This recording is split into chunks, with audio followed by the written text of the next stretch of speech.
Hi, welcome back to The Knot. I'm Beth Chapman. I am a stylist and I'm going to give you some tips on fashion for your wedding. A question that I often receive is how many outfits do I need for my wedding related events? So when you're putting together your wedding wardrobe, you should really think about what you're wearing for an engagement party, your batch events, your shower if you're having one, and your rehearsal dinner. You shouldn't have any pressure to wear white at all of your wedding related events. You should wear whatever you feel beautiful in, whatever you're comfortable in.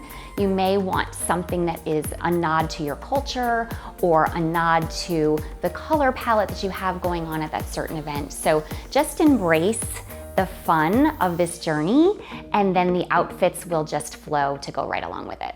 If you don't hire a professional dresser for the day of the wedding, it's really important that you have a day of wedding dressing kit or emergency kit. So some of my favorite items for an emergency kit are double-sided tape, safety pins, a needle and thread, and the thread should be the color of your attendance dresses, the groomsmen's suits or the groom's suit, and of course, the wedding dress.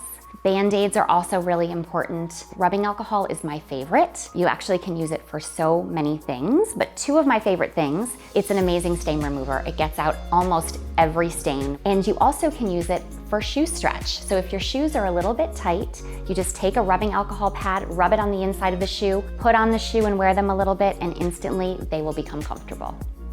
So when you start your wedding dress shopping journey, it's important to find out from the bridal salon if there's anything that you should bring with you to the appointment. My best advice is to bring or wear whatever it is that you plan to wear under your wedding gown. Anything that helps you to feel confident and comfortable so that when you're trying on a dress, you really know if it's the best fit for you.